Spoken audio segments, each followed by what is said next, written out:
우리 하나님 말씀 볼게요. 하나님 말씀 고린도전서 9장 24절로 27절까지 말씀입니다.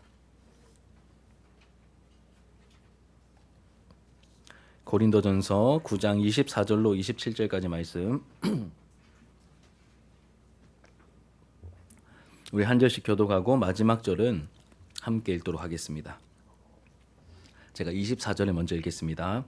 운동장에서 다름질하는 자들이 다 달릴지라도 오직 상을 받는 사람은 한 사람인 줄을 너희가 알지 못하느냐. 너희도 상을 받도록 이와 같이 다름질하라.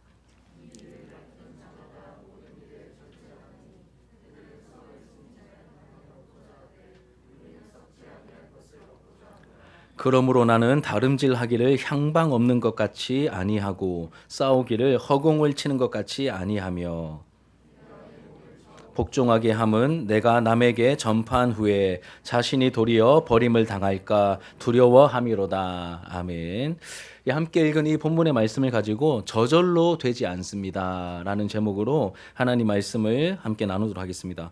부제목이 있는데 나는 하나님 나라 국대입니다. 국대가 뭔지 아시죠? 국가대표의 하나님 나라 국대입니다. 오늘 부제목입니다. 여러분 옆에 계신 분들과 함께 이렇게 한번 인사하도록 하겠습니다. 하나님이 당신과 함께 하십니다. 한번 인사하시겠습니다. 예, 하나님이 당신과 함께 하십니다. 예, 우리 한 번 더 인사하실 때 하나님을 기대합시다. 한번 인사하시죠. 하나님을 기대합시다. 예, 하나님을 기대합시다. 우리는 고린도전서 말씀을 함께 나누고 있고 우리가 9장 말씀을 이미 두 차례 나누었습니다. 바울의 두 가지 행동과 이유에 대한 말씀을 나누었는데 바울의 첫 번째 행동은 뭐였죠? 사도로서의 권리를 하나도 사용하지 않았던 이 독특한 행동. 이유가 무엇이었습니까? 복음을 전하는데 혹여나 자기가 장애가 될까 봐 장애가 없게 하기 위해서 장애물을 없애려고 권리를 사용하지 않았습니다. 이 사도로서의 권리, 이제 사례를 받고 가족 부양을 받을 것을 말하죠. 하지만 혹여나 복음을 받아들이는 그 고린도 지역에 아직 이제 믿음을 원래 가진 분들이 아니라 이제 교회가 세워지는 단계였기 때문에 장애가 될까봐 이 권리를 포장지도 뜯지 않고 그냥 그대로 놔두고 사역하였다. 그리고 바울은 이것을 긍지와 자랑으로 여겼죠. 두 번째 행동은 무엇이었죠? 바울은 스스로 종이 되어 낮추어서 사람들의 눈높이에 맞추어 사역했다는 것이었습니다. 이유는 유대인이든 이방인이든 한 영혼이라도 더 얻기 위해서였죠. 이 눈높이를 맞추려면 낮아져야 합니다. 낮아져야 마음을 열고 마음을 얻을 수 있기 때문이죠. 여러분 토끼 잡을 때 어디 잡아야 된다고요? 귀를 잡고, 닭을 잡을 때는요 날개를 잡고, 그리고 사람을 잡을 때는 귀 잡으면 안 됩니다. 사람을 잡을 때는 마음을 열고 마음을 잡아야 됩니다. 은사 표현이 귀 잡으면 안 돼. 바울의 이런 모습과 행동은 예수님을 생각나게 만들죠. 제가 웃자고 얘기한 겁니다. 네. 예수님께서는 권리와 능력을 자신을 위해 하나도 사용하지 않으셨습니다. 또 모든 불편함을 몸으로 이렇게 다 받아내시고 사역하셨습니다. 뿐만 아니라 우리의 구원자가 되기 위해서 성자 하나님이신 예수님께서 낮고 천한 사람이 되어 이 땅에 오셨죠. 있을 수 없는 일이 일어난 것입니다. 여러분 정말 있을 수 없는 일이 일어난 것이죠. 게다가 십자가에 죽기까지 낮아지심으로 죄인들의 구원을 위해 필요한 모든 것을 다 행하셨습니다. 이루셨습니다. 이런 예수님의 행동, 권리를 포기하는 것, 그리고 자신을 낮추어 눈높이를 맞추신 행동을 통해 우리 죄인들이 하나님께 나아갈 수 있는 새로운 살길, 이 생명길이 열리게 되었죠. 누가 열어주셨습니까? 예수님께서 이렇게 권리를 포기하시고 사람이 되어 이 땅에 오시는 그렇게 낮아지심으로 말미암아 우리에게 생명길이 열리게 되었습니다. 이 나를 살리신 이 복음이 여기에만 그리고 나에게만 머물러 있지 않고 다른 이들에게도 막힘없이 흘러가서 소중한 한 영혼이 주님께로 돌아오는 것을 우리도 보길 원한다면 우리도 마땅히 누릴 수 있는 권리를 좀 다 내려놓지 못한다 할지라도 하나라도 우리가 내려놓아야 하겠죠. 또 스스로 종이 되어 낮추며 섬기는 모습을 하나라도 우리가 실천해야 할 것입니다. 그러면 교회의 머리이신 예수님께서 연약한 우리를 통해 일하실 것입니다. 복음이 여러분 여기에 머물러 있는 것이 아니라 흘러가는 것을 우리가 보게 될 것입니다. 그런데 이렇게 권리를 내려놓으며 복음을 전하고 또 스스로 종이 되어 낮아져 섬기는 행동은 여러분 이렇게 예수님이 이렇게 하셨지 바울이 이렇게 했지 이렇게 묵상만 한다고 마음만 먹는다고 원리를 아는 것만으로 저절로 되지 않습니다. 말씀을 들으면 여러분 좀 마음이 맑아지잖아요. 착한 생각도 좀 들고 이렇게 해야지 이렇게 마음만 먹는다고 묵상만 한다고 되는 것이 아니죠. 이를 위해 실제적이고 구체적인 노력, 행동, 대가를 지불하는 노력이 필요합니다. 이렇게 한번 접근해 볼까요? 여러분 살을 빼려면 어떻게 해야 할까요? 예. 안 먹으면 안 되죠. 그래서 적당히 드셔야죠. 드셔야 됩니다. 이제 먹을 것을 줄이고 밤에는 더더욱 안 먹고 그리고 이제 살을 빼는 것을 넘어서 건강한 몸매를 유지하기 위해서는 어떻게 해야 되겠습니까? 몸매 좋은 사람 우리 그 1층에 있는 그 이렇게 막 현수막 계속 보면 우리 몸매 좋아집니까? 아니죠, 그렇죠? 어떻게 해야 될까요? 웨이트 트레이닝을 실제로 병행해야 되겠죠. 이제 먹는 것을 줄이기도 하고 절제하면서 그렇게 웨이트 트레이닝도 병행을 해야 됩니다. 그래야 근육도 좀 생기고 몸매가 단단해지겠죠. 그러니까 생각만으로 적당한 흉내만으로 그것을 우리가 얻을 수 없다는 것입니다.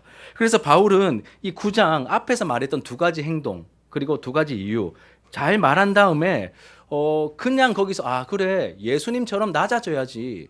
예수님처럼 권리를 포기해야지. 바울도 그랬잖아. 그럼 나도 그래야지. 이렇게 한 번의 다짐으로 넘어가지 않도록 실제로 행하면서 그 은혜와 능력을 맛볼 수 있도록 이 마지막 이야기를 합니다. 자, 그렇다면 바울은 이 누릴 수 있는 권리를 포기하고 또 나를 낮추어 눈높이를 맞추는 사역을 우리도 실제로 하게 하려면 무언가가 필요하다고 두 가지를 이야기하는데 그 두 가지가 무엇인지 함께 좀 살펴보도록 하겠습니다. 첫 번째는 이것입니다. 태도를 분명하게 해야 한다라고 말합니다. 태도를 분명하게 해야 합니다. 여러분 무엇을 하느냐보다 우리가 어떤 태도를 가지고 하느냐가 더 중요합니다. 다시 말씀드립니다. 무엇을 하느냐보다 어떤 태도를 가지고 하느냐가 더 중요하죠. 신앙생활 할 때도 우리가 어떤 자세를 가지고 하느냐가 굉장히 중요합니다. 그냥 중요한 게 아니라 너무너무 중요하죠. 바울도 이 사실을 잘 알았던 것 같습니다. 그래서 되는 대로 대충 신앙생활하는 것이 아니라 운동선수와 같은 자세로 운동선수와 같은 태도로 신앙생활을 하라고 권면합니다. 그래서 첫 번째가 분명한 태도를 분명히 해야 한다는 것이죠. 24절과 25절 같이 한번 읽어볼게요. 24절과 25절 시작. 운동장에서 다름질하는 자들이 다 달릴지라도 오직 상을 받는 사람은 한 사람인 줄을 너희가 알지 못하느냐. 너희도 상을 받도록 이와 같이 다름질하라. 이기기를 다투는 자마다 모든 일에 절제하나니 그들은 썩을 승리관을 얻고자 하되 우리는 썩지 아니할 것을 얻고자 하노라. 아멘. 여러분 여기서 바울이 강조하는 신앙생활의 태도가 무엇이죠? 절제입니다. 절제. 여러분도 아마 절제의 중요함과 절제의 미덕에 대해서 잘 아실 것입니다. 이 절제에 대한 구체적인 이야기는 조금 뒤에 하고요. 바울은 절제가 중요함을 강조하기 위해서 먼저 우리가 가져야 할 어떤 정체성, 우리가 가져야 할 자기 인식이 무엇인지를 먼저 말합니다. 그게 뭐라고요? 너희들 운동선수다. 너희들 달리기 선수다라고 말합니다. 여러분 저를 좀 보십시오. 운동 좋아하십니까? 좀 운동 좋아하십니까? 요즘 러닝이 대세죠. 그렇죠? 러닝. 너나 할 것 없이 막 강변 가면 다 러닝 클루에 들어가서 다이어트를 하기 위해 건강을 위해 3, 3, 5 달리는 모습을 너무 많이 우리가 볼 수 있습니다. 효연아 러닝 크루에는 안 들어갔어? 경도에만 들어간 거야? 이 러닝 크루가 굉장히 당근에 보면 많은 러닝 크루들이 있죠. 이제 미디어를 보면 연예인들도 막 웬만한 이렇게 좀 이렇게 막 피지컬 좋은 연예인들은 다 이렇게 막 한강변을 다 뛰고 있다고 합니다. 가끔씩 달리다가 손흥민 선수도 한 번씩 만난다는 그런 썰이 있던데 여하튼 이게 제일 유명한 분이 누구죠? 러닝하는 연예인들 중에 크리스천이면서 이제 선행 왕인 션. 그분은 어마어마하게 뛰대요. 막 이렇게 엄청나게 뜁니다. 그리고 기안 84 아십니까? 모르셔도 됩니다. 또 박보검. 러닝하다 박보검 만나면 왠지 막 헌금하고 싶고 막 운동화라도 하나 사주고 싶고 이럴 것 같은 게 막 여러 사람이 러닝을 합니다. 그래서 그런지 요즘 막 마라톤 대회가 막 문전성시를 이루고 마라톤 사기도 많다고 하니 여러분 아무데나 잘 확인하시고 마라톤 대회에 나가셔야 됩니다. 그런데 여기서 바울이 말하는 달리기는 이렇게 취미로 살 빼려고 하는 러닝을 말하는 게 아닙니다. 그렇게 그냥 뭐 내가 한번 뛰어볼까? 이런 식의 러닝, 달리기를 말하는 것이 아닙니다. 선수들의 다른 박질, 선수들의 달리기를 말하는 것이죠. 여러분 이 고대 대도시 고린도에는 헬라인들, 이 그리스 헬라인들을 위한 운동 축제가 많았습니다. 그 중에 대표적인 게 올림픽입니다. 그리고 올림픽만큼 유명했던 게 고린도 지역, 이 이스트무스라고 하는 지역에서 2년마다 열렸던 이 체전이 있습니다. 체전이 있는데 이 이스트무스 지역에서 열렸던 체전을 이스트미아 제전이라고 합니다. 이게 원래는 운동보다 더 중요한 게 제사기 때문에 제사를 드리면서 운동도 같이 했거든요. 그래서 이스트미아 제전이라고 합니다. 2년에 한 번씩 열렸습니다. 여기서 달리기 그러니까 여러분 바울이 지금 다른 박질 상을 받기 위해서 이 관을 썩지 않을 관을 위해서 달리는 이 모습을 이야기한 것은 뭘 염두에 두고 한 걸까요? 이 고린도 지역에서 열렸던 이스트미아 이 제전을 염두에 두고 거기서 달렸던 그 달리기 모습을 염두에 두고 이 이야기를 했겠죠. 그래서 여기서 달리기는 올림픽 수준의 국제 대회 달리기를 말하는 것입니다. 그러니 여기에 참여하는 사람들은 누굴까요? 러닝 크루가 아니라 최소한 지역 대표, 그리고 일반적으로는 국가 대표. 그래서 제가 오늘 부제가 뭐라고 했죠? 하나님 나라의 국대다. 국대다. 다이어트와 건강을 위해 나온 사람들이 아니라 이 사람들은 오늘날의 이제 국가 대표, 국대로 선출된 하나님 나라의 국대들이라는 것이죠. 바울은 지금 1차로 고린도 교회 성도들을, 그리고 2차로는 오늘 이 말씀을 나누고 있는 우리에게 당신들은 하나님 나라의 국가대표로서 삶의 현장에서 살아가고 있는 것입니다. 이렇게 이야기하는 것이죠. 그러니 취미로 러닝하듯이 신앙생활할 것이 아니라 하나님 나라 국대임을 알고 그러한 마음과 거기에 어울리는 마음과 태도를 새로이 하고 신앙생활을 해야 합니다. 이렇게 이야기하고 있는 것이죠. 그렇기 때문에 하나님 나라 국대이기 때문에 우리에게 필요한 그러한 신앙생활의 태도를 뭘 말하는 것입니까? 국대이기 때문에 뭐 해야 된다고요? 절제라는 겁니다. 그냥 뜬금없이 절제가 좀 여러분 다 아는 미덕이니까 절제하십시오가 아니라 우리의 신분, 하나님께서 우리를 어떻게 여기시는지, 우리의 자기인식이 어떠해야 되는지를 미리 말한 다음에 우리는 하나님 나라의 선수로서 국대로서 살아가고 있습니다. 그러니 절제해야 됩니다. 이렇게 접근하고 있는 것이죠. 여러분 절제는 우리가 알고 있다시피 성령의 열매 중에 하나입니다. 9가지 성령의 열매 중에 하나죠. 그리고 성령님은 우리가 잘 알고 있듯이 죽은 영혼을 살리시는 분입니다. 성령님은 죽은 영혼을 살리시는 분입니다. 동시에 성령님은 우리가 영적 슬럼프에 빠져 있을 때 이 살아있는 하나님의 말씀을 도구로 사용하셔서 우리의 심령을 새롭게 하십니다. 합치면 뭐가 됩니까? 성령님이 주로 하시는 주특기가 뭡니까? 살리시고 새롭게 하시는 일을 하시는 분이 바로 성령님이십니다. 그리고 이런 성령님께서 우리의 속사람이 건강하게 거룩하게 자라게 하시죠. 이것을 성화라고 합니다. 우리 안에 계신 성령께서 우리를 살리시고 새롭게 하시고 점점 거룩하고 건강하게 자라게 하시는데 이것을 성화라고 합니다. 이 과정에서 우리의 신앙 인격이 어떻게 될까요? 점점 자라게 됩니다. 그럼 우리 믿음은 가만히 있는 게 아니라 하나님의 말씀을 따르다 보면 성령의 도우심으로 인해 우리의 믿음은 자라게 됩니다. 우리의 속사람이 건강해지고 자라게 되는 것이죠. 바울은 이것을 갈라디아서 5장에 성령의 열매라고, 성화의 과정 속에서 나타나게 되는 신앙 인격이 자라는 것을 성령의 열매라고 표현을 했습니다. 그리고 성령의 9가지 열매가 사랑부터 시작해서 절제에 이르기까지 9가지가 있는데 그 9가지 성령의 열매 중에 마지막 열매가 뭐죠? 그럼 주인공은 언제 나오죠? 주로 마지막에 나오죠. 이 9가지 열매 중에 마지막 열매가 무엇입니까? 절제입니다. 여러분, 다른 게 아니라 성령 충만한 사람은 사랑도 있고 온유하기도 하고 이렇게 있는데 또 뭘 하는 모습으로 나타날까요? 참으며 절제하는 모습으로 나타난다는 것이죠. 여러분, 성령 충만한 사람은 절제할 뿐만 아니라 주인이 누구인지 압니다. 제가 예전에 누가복음 강의할 때 누가복음 1장과 2장에 보면 성령 충만했던 사람들의 이야기, 사가랴와 또 엘리사벳과 세례 요한에 이르기까지 여러 예수님이 오시기 전에 중요한 사람들, 예수님이 태어나시기 전에 있었던 활동했던 사람들을 이야기하면서 이 사람들의 공통점이 뭐냐면 다 누가복음과 사도행전은 누가가 썼잖아요. 그리고 성령에 대한 이야기를 많이 합니다. 이 성령 충만한 사람의 공통점이 있습니다. 엘리사벳도 사가랴도 그리고 마리아도 뱃속에 있던 세례 요한까지도 뱃속에 있는 세례 요한인데 성령 충만한 가운데 마리아 뱃속에 있는 구주를 알아보고 뛰어놉니다.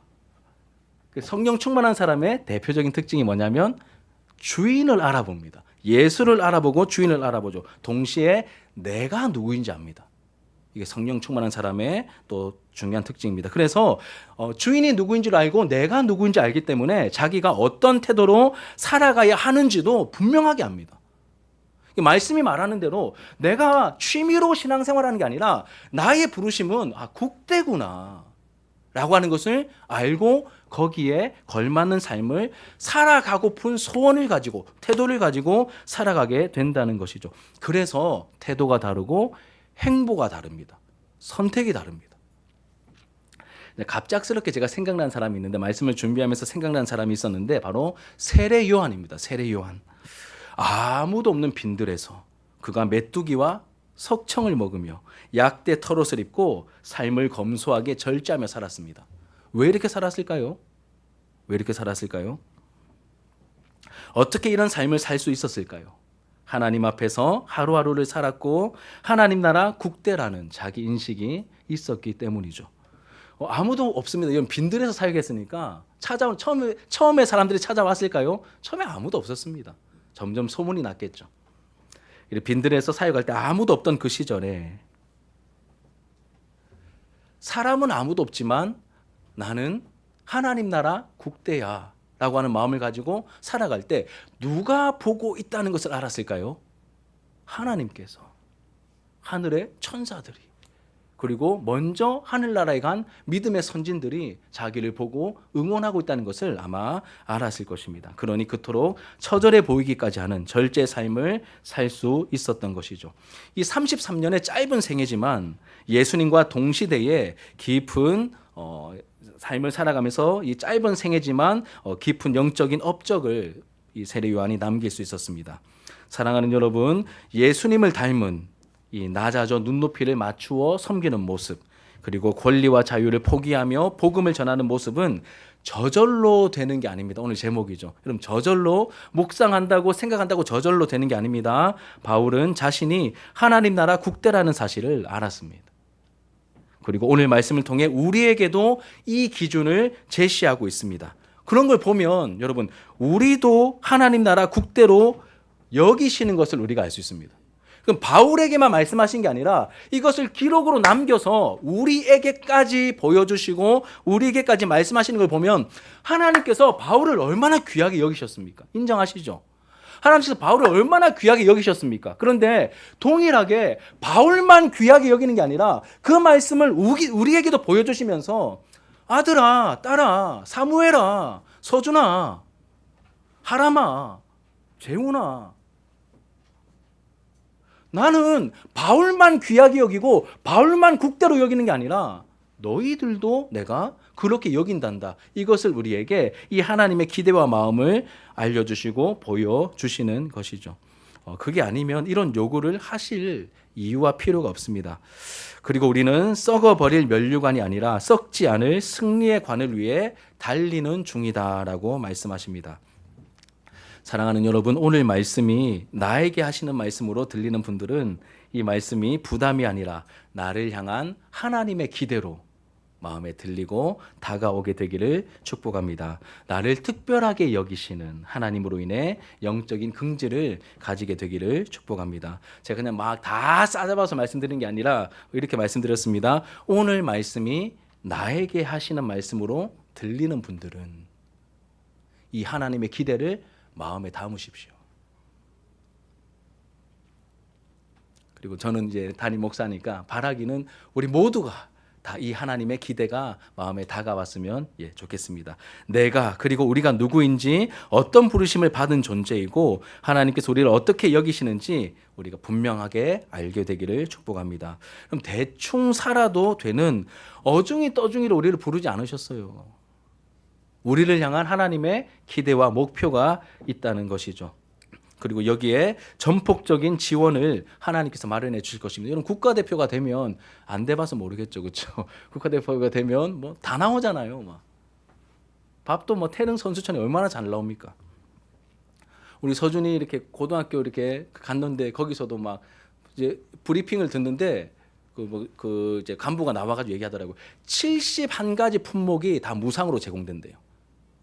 양말도 제가 들어보니까 7켤레인가 5켤레인가, 반스도 5장, 드로즈 반스 5장, 그리고 트렁크 팬티 2장, 7장, 뭐만 걸 다 마련해. 그리고 우리에게 가장 여러분 우선적으로 필요한 것은 이제 절제라는 삶의 태도라고 말씀하고 있습니다. 우리 옆에 계신 분들과 앞뒤 좌우로 한번 인사하시겠습니다. 하나님 나라 국대셨군요. 한번 인사하시겠습니다. 시작. 하나님 나라 국대셨군요. 몰라 뵀습니다. 하나님 나라 국대십니다.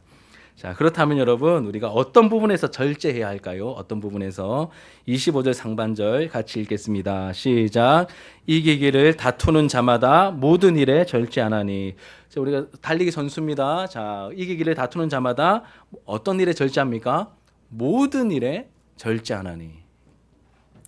모든 부분에서 절제해야 한다고 말합니다. 밥을 먹고 잠을 자고 친구를 만나고 돈을 쓰고 옷을 사고 차를 타고 집을 사고 하는 모든 영역에서 절제가 이루어져야 한다라고 말씀하십니다. 여러분 우리가 절제하기 시작하면 뭐가 생길까요? 절제하면 원래는 하루에 한 2만 원씩 나를 위해 썼어요. 그런데 50%를 내가 절제하면 뭐가 생깁니까? 잉여가 생기죠. 남는 게 생깁니다. 그 잉여의 자원을 어떻게 해야 될까요? 모아놨다가 나를 위해 플렉스하는 게 아니라 그 잉여의 자원을 주를 위해, 교회 섬김을 위해, 복음을 위해 사용하는 것이죠. 그게 에너지가 되었든 뭐가 되었든 그 주님께 드리며 사용하는 것입니다. 그럼 그렇다고 무조건 참고 손해보는 삶을 살라는 뜻은 아닙니다. 그럼 절제는 즐거움을, 지금 내가 누릴 수 있는 어떤 즐거움을 미루는 겁니다. 유보하는 것이 바로 절제이죠. 지금 누릴 수 있는 즐거움을 나중에 때가 되면 그때 누리기로 유보하고, 지금은 뭘 흘리는 거죠? BTS가 또 이번 주 토요일 날 공연하지 않습니까? 제가 여러분들과 소통하려고 정보를 많이 이렇게 파악하고 있는데 피땀 눈물 아세요? 피땀 눈물. 우리가 누리기로 하는 것을 유보하고 지금은 뭘 흘려야 될 때입니까? 피땀 눈물을 흘리며 고통을 감수해야 할 시점이라는 거죠. 그러나 성경에서 말하는 절제가 우리가 앞으로 완성된 하나님 나라에서 누리게 될 그런 영원한 기쁨과 감격의 날을 우리가 기대하며 오늘의 즐거움을 유보하는 것이 성경이 말하는 절제의 뜻입니다. 그러니 절제를 위해서 꼭 필요한 것은 두 가지입니다. 첫 번째는 즐거움을 유보하는데 언제 우리가 이 기쁨을 누릴 수 있을까요? 하나님 나라에 가서 온전히 누릴 것입니다. 그러니 이 천국에 대한 확신과 소망을 우리가 분명히 가져야 합니다. 절제를 위해서 필요한 것, 즐거움을 유보하기 위해서 이 천국에 대한 분명한 확신과 소망이 우리에게 필요하죠. 동시에 절제는 우리의 얕은 의지로 접근하여 맺을 수 있는 열매가 아닙니다. 우리 안에 함께 하시며 말씀과 기도와 시련이라는 이 모든 상황을 사용하셔서 우리에게 절제를 가르치시고 절제 열매를 맺게 하시는 성령님의 도우심이 필요합니다. 두 가지 말씀드렸습니다. 하나는 내세에 대한, 천국에 대한 분명한 확신과 소망이고, 두 번째는 성령님의 도우심이 우리에게 절대적으로 필요합니다. 성령의 열매인 절제가 삶의 모든 영역에서 나타나려면 성령님의 도우심이 반드시 필요합니다. 이런 절제 열매가 저와 여러분들의 인격과 삶에 맺혀지게 되기를 주님의 이름으로 축복합니다. 우리의 정체만 그냥 하나님 나라 국대래라고 그냥 한 번 듣고 스쳐 지나가는 것이 아니라 정말로 국대다워지는, 하나님 나라 국대다워지는 은혜가 직접 우리의 삶에 나타나길 축복합니다. 두 번째로 첫 번째는 태도였다면 두 번째는 무엇이냐면 분명한 방향과 목표입니다. 방향과 목표를 분명하게 해야 합니다. 우리 26절과 27절 같이 읽겠습니다. 26절과 27절 시작. 그러므로 나는 다름질하기를 향방 없는 것 같이 아니하고 싸우기를 허공을 치는 것 같이 아니하며 내가 내 몸을 쳐 복종하게 함은 내가 남에게 전파한 후에 자신이 도리어 버림을 당할까 두려워함이로다. 제가 다시 한번 읽어드릴게요. 그러므로 나는 다름질하기를 향방을 거꾸로 하면 뭐가 됩니까? 방향이죠. 향방 없는 것 같이 아니하고 싸우기를 허공을 치는 것 같이 아니하며 내가 내 몸을 쳐 복종하게 함은 이렇게 말하고 있습니다. 제가 앞서 말씀드렸듯이 이 배경 이스트미아 제전이라고 말씀드렸죠. 이스트미아 제전에서 여러 운동 경기를 하는데 대표적인 운동 경기가 바로 6개의 종목이 있다고 합니다. 그 중에 하나를 말했어요. 앞에서 뭘 말했습니까? 예, 달리기를 말했습니다. 그리고 두 번째로 뭘 말하죠? 싸우기를 향방 없는 것 같이, 다름질하기를 향방 없는 것 같이 아니하고 싸우기를 허공을 치는 것 같이. 여러분 이렇게 치는 경기가 뭡니까? 좀 제대로 보여드릴까요? 이게 뭡니까, 여러분? 이거 위빙이라고 하죠. 이게 뭐죠? 복싱이죠. 복싱 말합니다. 첫 번째 얘는 달리기, 두 번째는 복싱입니다. 이 권투 복싱을 언급하죠. 그리고 이 두 종류의 이 두 종목의 공통된 특징이 있습니다. 무엇이냐면 표적을 분명히 해야 한다는 겁니다. 표적을. 그러니까 달리기도 분명한 목표를 향해서 달려가야 되고, 그리고 이 복싱도 어떻게 됩니까? 내가 상대하는 대상이 이 표적이 분명해야 한다는 것이죠. 달리기 할 때 여러분 엉뚱한 곳으로 가면 안 되겠죠. 가면 안 됩니다. 목표인 골인 지점을 향해서 달려가야. 나 왠지 그냥 오늘은 저쪽으로 가고 싶어. 오늘은 이렇게 뭐 서쪽이 땡겨 이러면서 아무데나 가면 상을 못 받습니다. 그렇게 달리기 하는 거 아니죠. 그러니까 러닝 클루는 그렇게 하시면 돼요. 근데 국대는 그러면 안 되는 거예요. 분명한 목표를 향해서 달려가야 하는 것이죠. 그리고 복싱할 때도 마찬가지입니다. 여러분 엉뚱한 선수하고 싸우면 될까요? 내가 싸워야 될 사람은 지우인데, 미안해 지우. 자, 옆에 있는 재훈이한테 가가지고 덤벼 이러면 됩니까? 이상한 사람이죠. 상을 받지 못합니다. 엉뚱한 선수와 싸우면 안 되고. 그럼 오늘은 심판이 좀 약해 보이니까 심판을 한번. 말도 안 되죠, 그렇죠? 이렇게 상대 없이. 그리고 또 여러분 이제 성경 표현을 보시면 어떻게 되어 있죠? 싸우기를 허공을 치는 것 같이, 그 상대 없이 그냥 자기 혼자 나 필 받았어 오늘 막 허공만 막 치고 있는 거예요. 이것도 이상한 행동이죠. 이게 안 된다는 겁니다. 쓰러뜨리고 KO 시켜야 될 분명한 대상을 향해 유효타가 있는 잽을 날려야 되겠죠. 잽을 날리고 마지막에는 결정적인 펀치를 휘둘러야 합니다. 그러면 여러분 말씀을 계속 이어서요. 그렇다면 우리가 싸워야 할 대상, 주먹을 휘둘러야 될 대상이 누구입니까?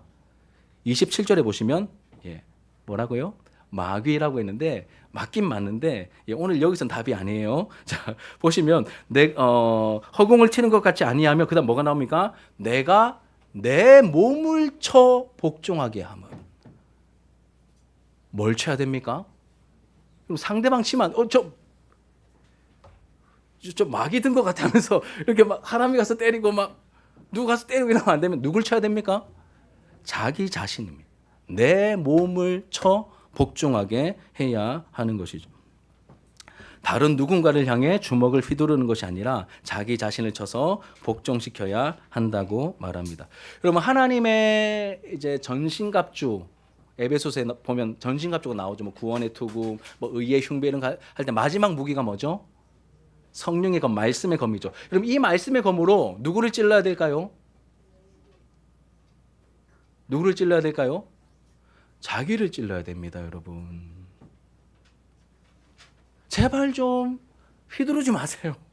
다른 사람에게 막 말씀으로 막 휘두르지 마시고 그 말씀으로 누굴 찔러야 된다고요? 자기를 찔러서 자기가 죽어야죠. 바울도 내가 날마다 죽노라.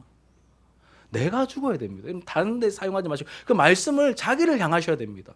이것도 이 절제 훈련도 다른 사람 막 잡는 게 아니라 누구를 쳐야 됩니까? 자기 자신을 쳐야 하는 것이죠. 상당히 의미 있고 중요한 통찰이고 적용입니다. 그리고 바울은 알았습니다. 복음을 전하는 일에 있어서 가장 장애가 될 수 있는 가장 위험한 요소가 뭐였을까요? 바울이 봤을 때 자기인 거예요. 바나바 아니고 마가 아니고 누구요? 자기인 겁니다. 아무리 봐도 자기인 거예요. 우리가 보면 이해가 안 되죠. 저 위대한 사도가 아닙니다, 여러분. 자기였던 걸 알았어요. 그래서 내 몸을 쳐 내가 복종하게 한다라고 말하고 있는 것이죠.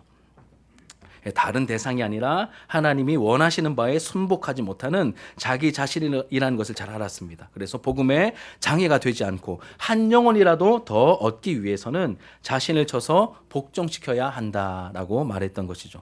근데 이 말을 오해하는 분들 있을 수 있습니다. 여러분 주보 보시면 좀 이제 설명하지 않고 그냥 요 문구 그대로 읽겠습니다. 주보에 있는 거 설교 노트 주일 오전 2 첫 번째 오해하지 않기.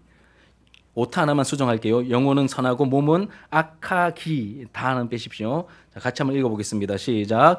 영혼은 선하고 몸은 악하기 때문에 내 몸을 금욕하며 훈련시켜야 한다는 뜻이 아니다. 우리 몸은 나중에 부활하여 영생하게 될 소중한 몸이다. 그럼에도 죄를 지은 이후에는 타락한 본성에 깊이 영향을 받는 연약한 몸이기도 하다. 그래서 그냥 방치하면 하나님의 뜻을 이루는 의의 도구로 쓰이기보다는 쾌락을 즐기기에 바쁜 죄의 도구가 되고 만다. 그래서 그냥 놔두면 안 되고 뭐가 필요합니까? 훈련이 절제가 필요하다는 것 이해되시죠? 그렇죠? 우리의 몸은 소중하지만 지금 이 땅에 있는 동안에는 연약하다는 겁니다. 그래서 그냥 놔두면 방치하면 다 넘어지는 거예요. 다 쓰러지는 겁니다. 성경에 얼마나 많은 실패의 이야기가 있습니까? 우리라고 용 빼는 재주가 있겠습니까? 아니라는 것이죠. 그러니 그냥 놔두면 의의 도구가 되지 못하고 하나님의 영광을 가리는 이런 안 좋은 도구, 죄의 도구가 될 여지가 훨씬 더 많기 때문에 우리의 몸을 쳐 복종시켜 의의 도구로 드리기 위해서 훈련과 절제가 필요하다. 이렇게 이야기하고 있는 것이죠. 여러분 하고 싶은 것, 보고 싶은 것, 사고 싶은 것, 먹고 싶은 것, 우리 본성이 요구하는 여러 요구들에 다 반응하고 몸의 요구를 다 채워주면서 우리가 하나님의 일을 제대로 할 수 없습니다. 좀 멈추셔야 됩니다. 미안하지만.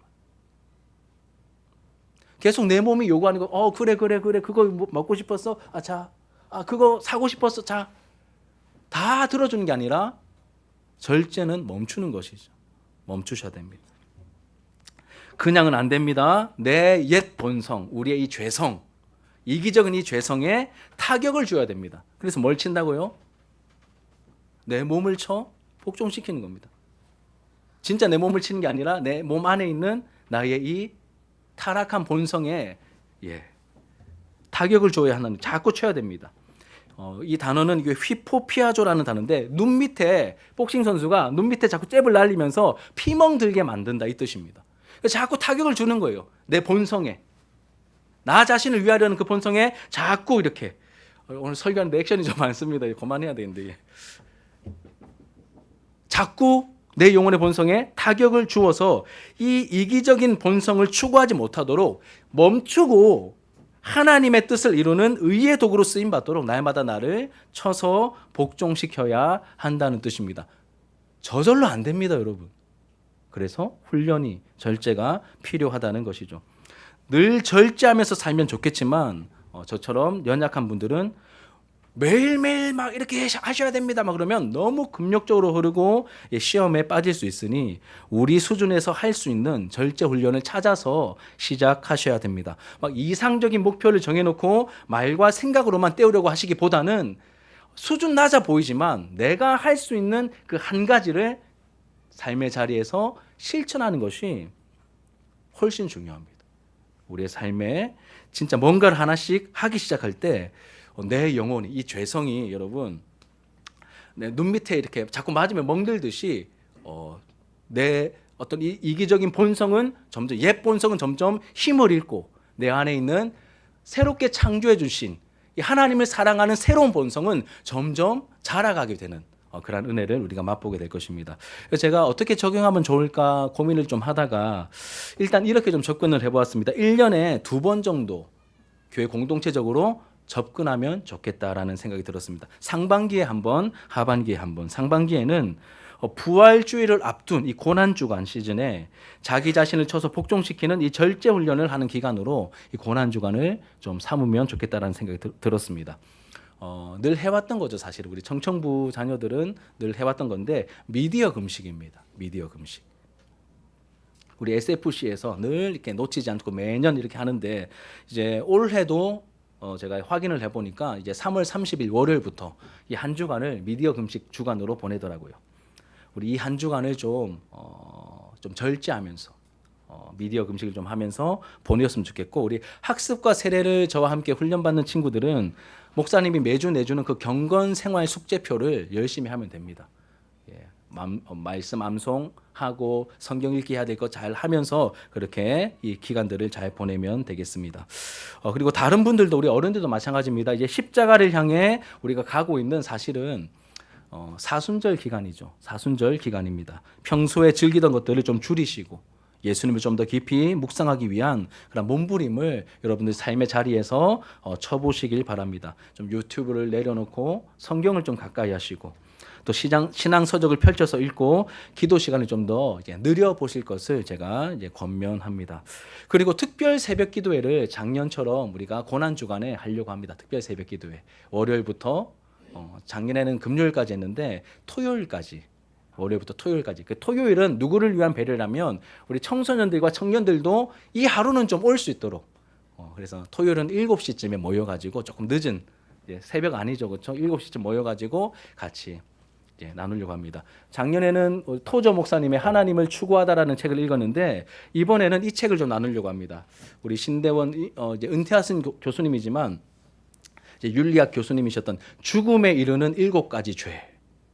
애니메이션 중에 7가지 대죄 있죠. 여기서 나온 거예요. 이렇게 그냥 뭐 내용은 다르지만 이렇게 따온 겁니다.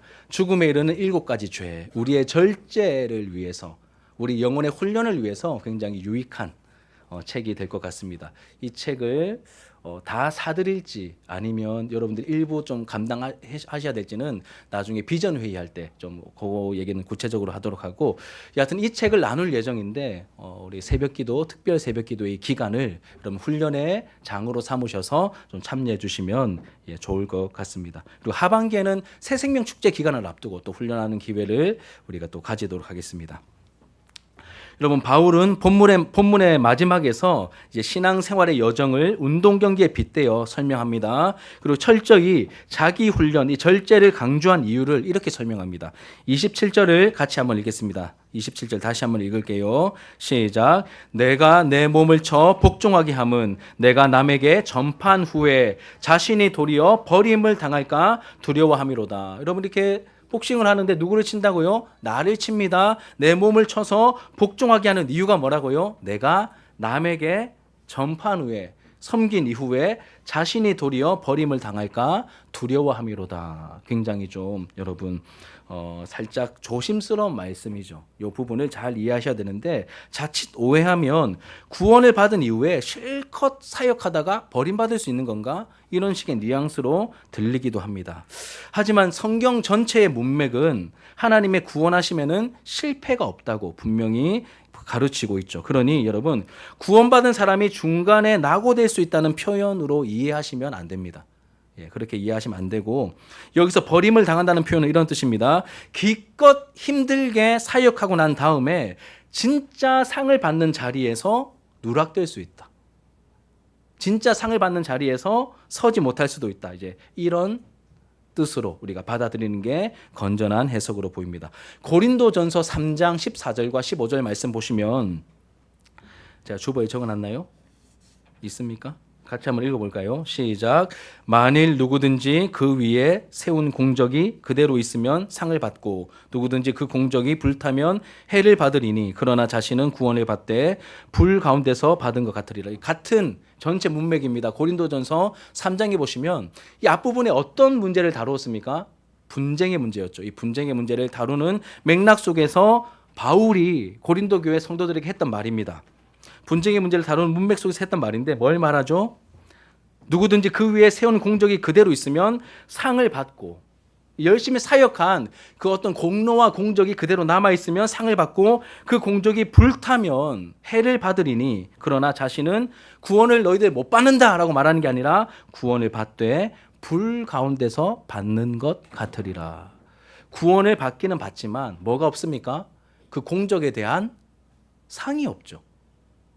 상이 없다고 말합니다. 이 전체적인 문맥 속에서 오늘 읽었던 이 9장 27절 말씀도 이해하는 게 좋습니다. 신앙생활을 하되 여러분 특별히 우리가 섬깁니다. 사역을 하고 섬기는데 인간적인 보상과 칭찬을 바라면서 뭘 좀 했어요.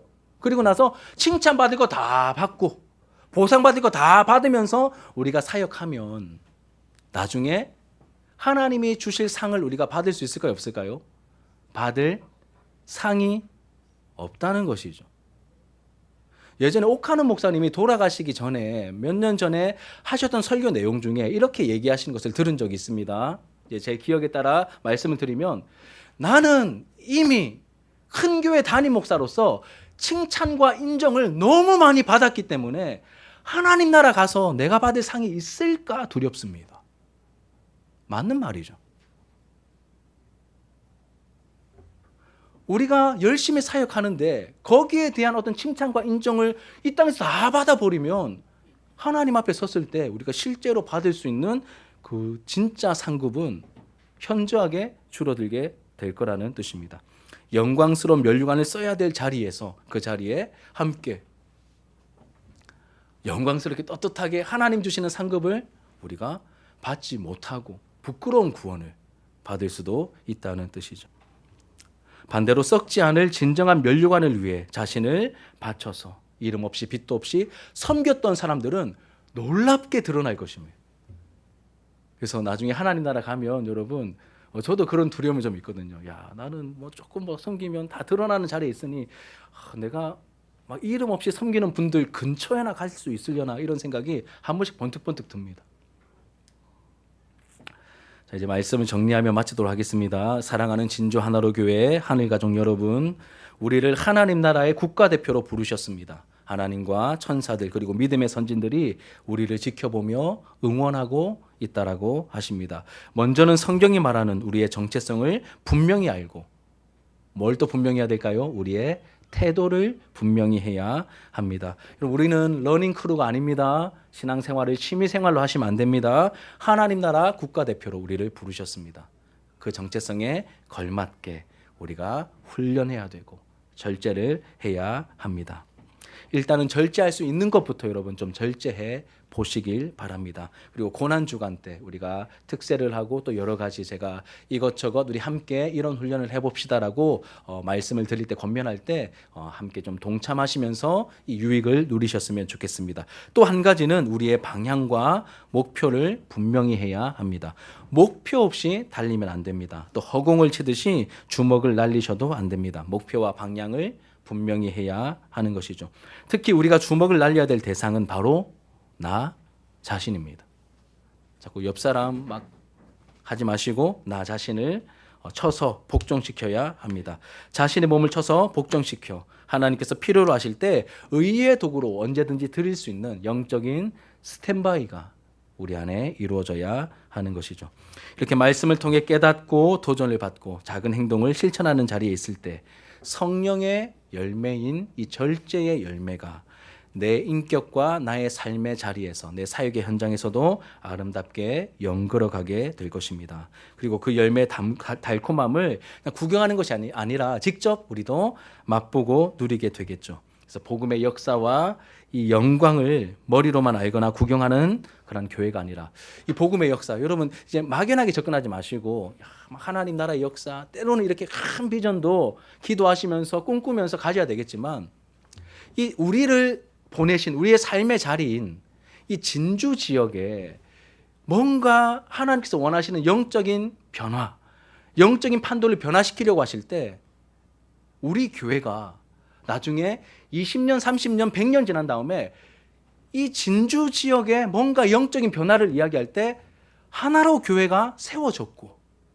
그 교회가 뭔가를 했다, 권리를 포기하고 낮추는 섬김으로 말미암아 그 지역에 영적인 하나님의 일이 일어나는데 무언가를 한 교회로 하나님 나라 역사에 기록되는 것이죠. 그리고 그 공동체에 속해 있는 저와 여러분들이 좀 더 세밀한 역사로 들어갔을 때 이름 없이 빛도 없이 섬겼던 그 성도가, 그 청년이, 그 청소년이 혹은 그 어린이가 뭘 드렸다더라, 뭘 헌신했다더라, 친구를 전도했다더라, 그 아픔을 품고 하나님 앞에 나와 기도하면서 그 일들이 이루어졌다더라. 이렇게 하나님 나라 역사에, 복음의 역사와 영광에 실제로 우리가 함께 참여하고 하나님께 귀하게 기억될 수 있는 우리 모두의 모습이 되기를 주님의 이름으로 축복합니다. 우리 말씀을 여러분 기도 제목 삼으시면서 함께 찬양할 텐데, 우리 지난주에 불렀던 찬양입니다. 함께 가사를 음미하면서 깊이 마음에 새기시면서 또 주님의 은혜와 영광을 기대하시면서 함께 찬양하도록 하겠습니다.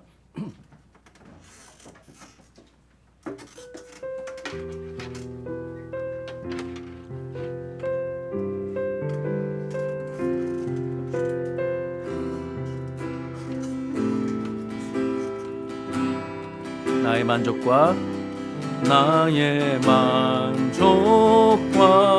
유익을 위해 가지려 했던 세상 일들 이제 해로 여기고 주님을 위해 다 버리네. 나의 만족과 유익을 위해 가지려 했던 세상 일들 이제 모두 다 해로 여기고 주님을 위해 다 버리네. 내 안에 가장 귀한 것 주님을 알미라. 모든 것 되시며 의와 기쁨 되신 주 사랑합니다. 부활의 능력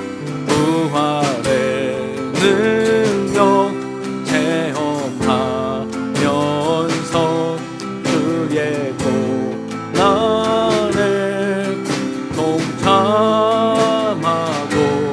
주의 죽으심 오늘 받아서 그의 생명에 참여하네. 나에게 가장 귀한 것 주님을 알미라.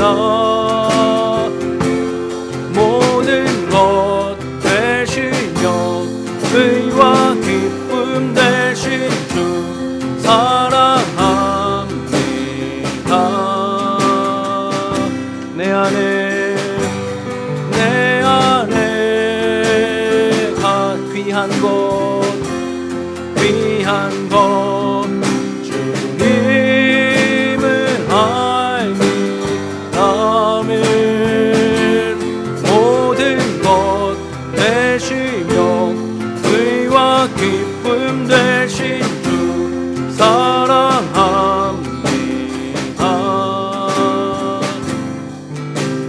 나의 주, 내 안에 가장 귀한 것, 내 안에 가장 귀한 것 예수를 알미라. 금은보다 더 귀한 것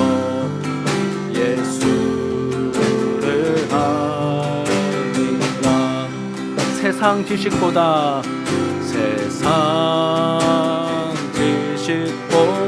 귀한 것 예수를 알미라. 내 안에 가장 귀한 것 예수를 알미라. 예수의 이름, 예수의 이름, 아멘. 존귀한 그 이 내 영혼아 예수를 알아볼지어다. 예수의 이름, 능력의 그 이름. 우리 한 번 더 고백합시다. 내 안에 가장 귀한 것, 내 안에 가장 귀한 예수를 알미라. 예수를, 우리를 위하여 권리를 포기하시고 낮아지셨던 예수 그리스도를 금보다 더 귀한 것 예수를 알미라. 세상 지식보다